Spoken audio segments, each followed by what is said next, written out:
Beliau mengatakan, Imam Al-Hakim At-Tirmidzi, bahwa kalau orang disebut wali yang sudah permanen, sempurna, dia harus melalui beberapa kerajaan-kerajaan rohani, tahapan-tahapan rohani yang itu boleh disebut hijab-hijab.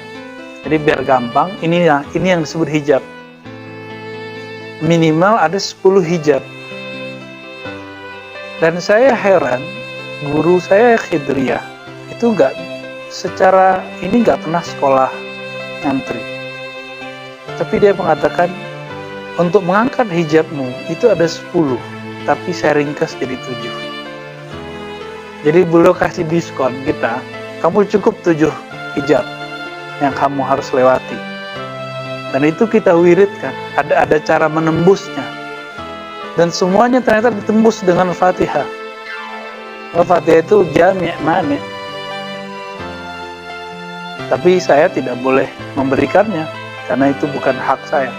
Karena ini untuk jadi waliullah yang boleh dikasih gelar nanti Khatmul Aulia. Jadi Khatmul Aulia itu banyak. Secara makom, tapi secara jabatan dia belum tentu dikasih itu. Yang itu cuma dikasih kepada Al-Ghaus. Jadi setiap orang kalau sudah sampai di ujung makomnya, dia disebut Khatmul Aulia. Jadi Khatmul Aulia itu bisa banyak toh. Tapi ada Al-Khatam Al-Akbar yang itu cuma di pimpinan para wali itu. Nah, ini yang dimaksud Khatmul Aulia menurut para sufi. Jadi Khatmul Aulia bukan seperti yang dikatakan oleh Ibnu Taimiyah terhadap Ibnu Arabi. Ibnu Arabi kan mengatakan, saya sampai ke makam Khatmul Aulia. Dikira oleh Ibnu Taimiyah tidak ada lagi wali setelah. Ya, jadi Ibnu Taimiyah mengatakan ini Ibnu Arabi lagi wali setelah dia. Bukan itu makna Khatmul Aulia. Maka dijelaskan oleh Imam Abdul Karim Al-Jili dalam kitab Al-Insan Al-Kamil di jilid-jilid yang nomor 2 ya, yang terakhir. Dia katakan maksud Khatmul Aulia adalah setiap wali dia mencapai makom yang makom itu terakhir bagi dia. Nah, itu sempurna. Ini adalah apa yang beliau alami. Nanti beda orang, beda makom, beda hijab. Ini hijabnya beliau. Jadi apa hijab beliau pertama? Jabarut. Terus Sultan, Jalal, Jamal. Apa itu Jalal Jamal? Nanti kita buka kitab Futuhat. Apa itu Jalal dan Jamal? Atau kita buka yang pendek itu apa? Insan Kamil. Nanti lebih gamblang di situ. Nanti di waktu yang lain. Biar gampang. Sampai ujungnya adalah Fardaniyah. Fardaniyah ini kalau boleh disebut makom ketika seseorang menyaksikan hakikat dari la ilaha illallah yang sebenarnya. Itulah yang sampai kepada Nabiullah Musa, innani anallahu la ilaha illa ana.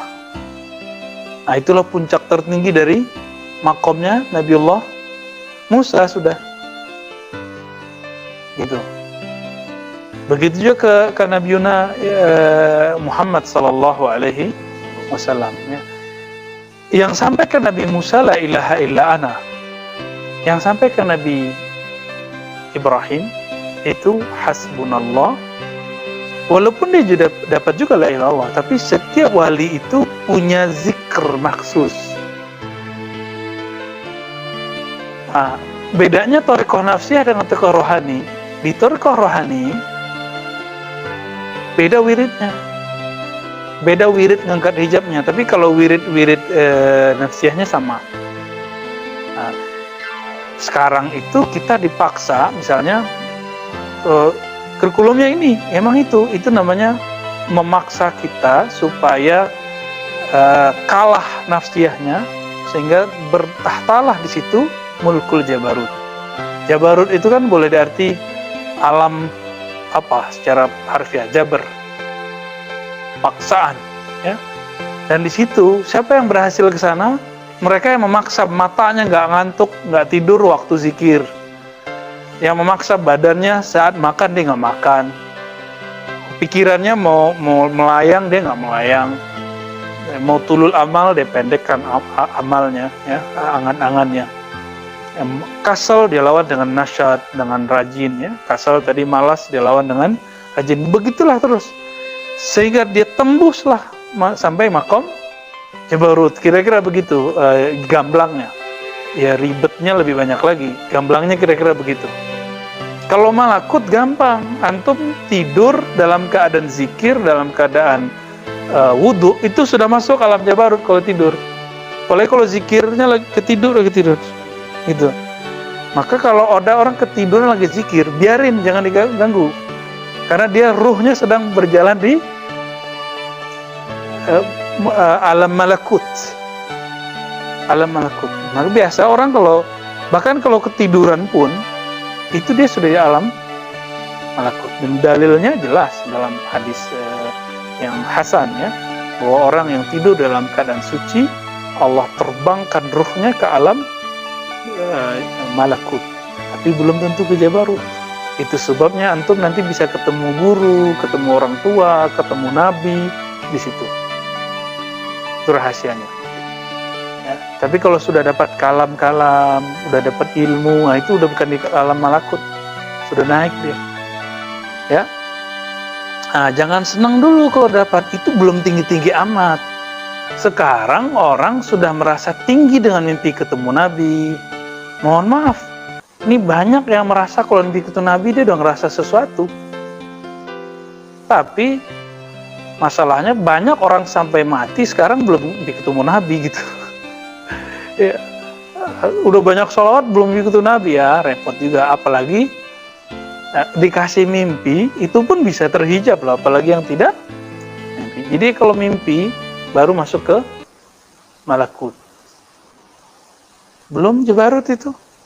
Coba jabarut baru awal tuh. Berarti malakut itu baru thariqah qalbiyah nafsiyah.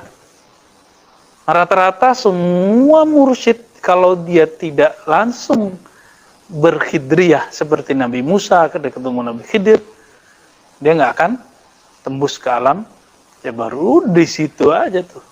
Ya. Sibuk di serban, ya, tebel-tebel.